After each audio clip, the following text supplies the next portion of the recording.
그냥 머리가 좋으신 겁니다. 제가 전에 노베이스로 일본어를 시작해서 JLPT N1까지 합격한 공부법 영상을 올렸는데요.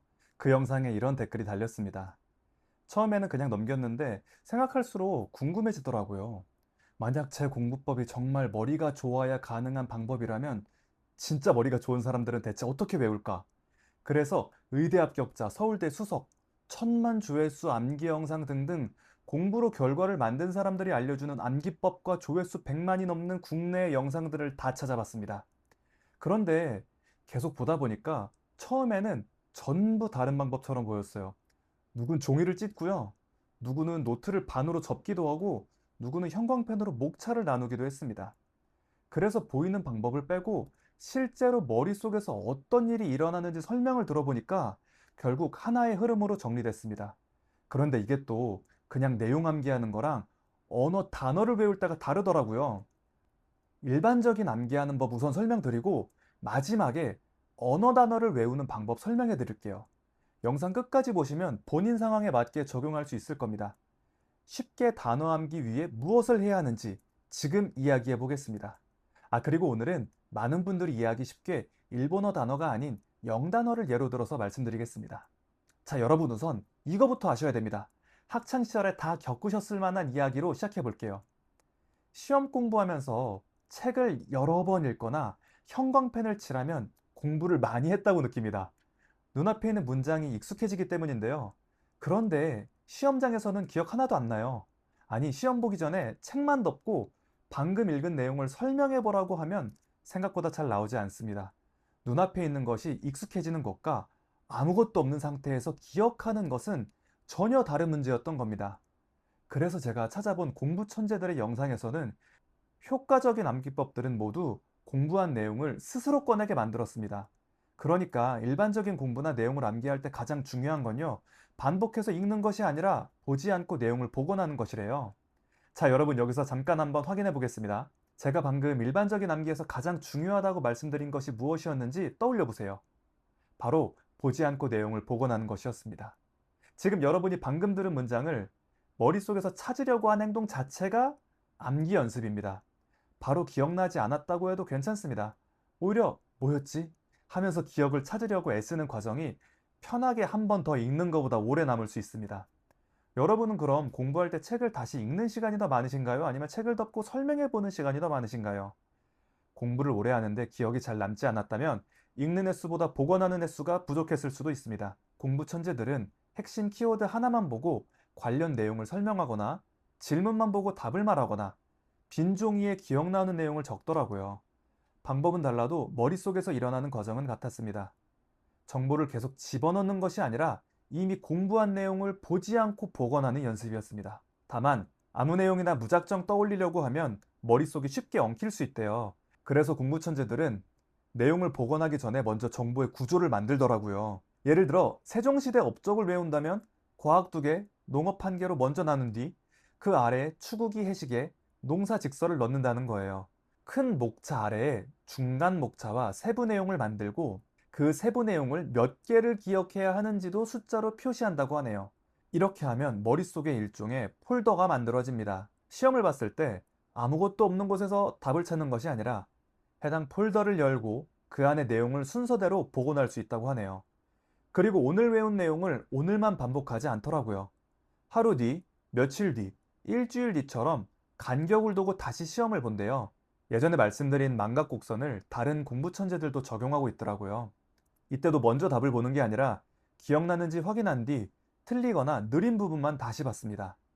결국 일반적인 내용을 외우는 방식은 이렇게 정리할 수 있습니다. 먼저 전체 구조를 파악합니다. 그 다음 내용을 질문과 키워드로 바꿉니다. 책을 덮고 직접 설명해 본 뒤 기억이 조금 흐려졌을 때 다시 시험을 봅니다. 자, 그렇다면 영단어도 똑같이 외우면 될까요? 결론부터 말씀드리면 방법이 같지만 목적이 다릅니다. 영단어도 뜻을 가리고 스스로 떠올려야 하고 시간이 지난 뒤 다시 시험을 봐야 합니다. 다만 일반적인 지식과 영단어는 암기 완성 기준이 조금 달랐습니다. 일반적인 지식은 시간이 조금 더 걸리더라도 정확하게 복원할 수 있으면 됩니다. 예를 들어 제1차 세계대전은 언제 시작됐지? 라는 문제를 보고 2에서 3초 정도 생각한 뒤 1914년을 떠올려도 문제를 푸는데 큰 지장이 없습니다. 긴 법조문도 핵심 키워드 몇 개를 단서로 전체 문장을 천천히 복원할 수 있습니다. 그런데 영단어는 그렇게 하면 실제 독해와 듣기에서 사용하기 어렵습니다. 영어 문장을 읽을 때 단어 하나를 볼 때마다 이게 무슨 뜻이었지 하고 몇 초씩 생각하면 문장 전체의 흐름을 놓치게 됩니다. 듣기에선 더 어렵습니다. 단어의 뜻을 고민하는 동안 다음 문장이 지나가 버리기 때문입니다. 그래서 영단어 암기의 목표는 정확하게 복원하는 것을 넘어 보거나 들었을 때 의미가 바로 떠오르는 상태를 만드는 것이었습니다. 여러 영단어 암기 영상에서 공통으로 나온 기준이 바로 1초 안에 반응하는가였습니다. 뜻을 가리고 영어 단어를 봤을 때 1초 안에 의미가 나오지 않는다면 단어 시험에서는 맞힐 수 있어도 아직 실제 언어에서 자동으로 사용할 수 있는 상태는 아닐 수도 있습니다. 질문입니다. 여러분은 영단어를 외울 때 한국어 뜻만 보고 계신가요? 아니면 발음과 예문까지 함께 확인하고 계신가요? 공부 천재들은 영단어와 한국어 뜻만 빠르게 연결하면 끝나는 것이 아니라고 합니다. 예를 들어 enable을 보고 가능하게 하다가 바로 떠올라도 실제 문장에서 어떻게 사용되는지 모르면 독해에서 다시 막힐 수 있습니다. enable 뒤에 목적어가 오고 그 뒤에 투부정사가 연결될 수 있다는 구조까지 익숙해져야 됩니다. 또 단어의 철자만 아는 게 아니라 발음을 들었을 때도 똑같은 의미가 떠올라야 합니다. 즉 영단어는 뜻 하나만 외우는 정보가 아닙니다. 뜻과 발음, 문장 속 위치, 함께 사용되는 표현을 하나의 묶음으로 연결해야 합니다. 최근에 외운 단어 하나를 떠올려 보세요. 뜻만 생각나는지, 소리와 그 단어가 들어간 문장까지 떠오르는지도 확인해 보세요. 그래서 영단어는 이렇게 공부하는 것이 효율적이라고 합니다. 먼저 단어장을 빠르게 훑으면서 아는 단어와 모르는 단어를 구분합니다. 긴가민가한 단어는 아는 단어가 아니라 모르는 단어로 분류합니다. 그 다음 뜻을 완전히 가린 상태에서 영어만 보고 1초 안에 의미가 나오는지 시험을 봅니다. 틀리거나 반응이 느린 단어에는 별표나 색상을 표시합니다. 그리고 모든 단어를 똑같이 반복하는 것이 아니라 표시가 많이 쌓인 취약 단어를 더 자주 봅니다. 어느 정도 뜻이 바로 나오기 시작했다면 단어장만 계속해서 반복하지 않고 예문과 독해, 듣기로 넘어갑니다. 실제 문장에서 단어를 다시 만나면서 발음과 구조, 쓰임을 연결하는 겁니다. 단어장 암기가 지도를 그리는 과정이라면 독해와 듣기는 그 지도를 들고 실제로 길을 걸어보는 과정이라고 생각하시면 됩니다. 그런데 이 과정들이요, 신기하게도 제가 저번에 알려드린 일본어 단어 암기하는 방법과 정확히 일치했습니다. 제 첫 영상에 댓글 달아주신 분 덕분에 이렇게 제가 그동안 공부해왔던 단어 암기 방식이 틀리지 않고 공부 천재들도 효율적으로 사용하고 있다는 것을 알게 되었습니다. 실제로 어떻게 적용해서 외울 수 있는지는 이전 영상에서 제대로 다루고 있습니다. 아마 이전 영상 보시면 더 쉽게 이해되실 겁니다. 여러분, 사람마다 기억력 차이는 있을 수 있습니다. 그런데 제가 찾아본 사람들은, 특히 공부 천재들은 자신의 기억력을 믿고 공부한 게 아니었습니다.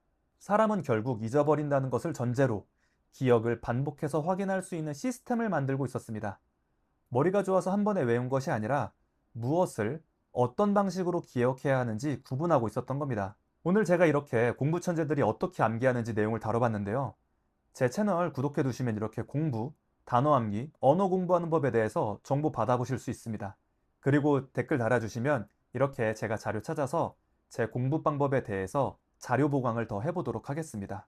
공부하고 있는 언어가 무엇이든지 꼭 좋은 결과 있으셨으면 좋겠고, 제가 다음 영상에서는 일본어 공부 조금 더 쉽게 하는 방법 다시 한번 알려드리도록 하겠습니다. 감사합니다.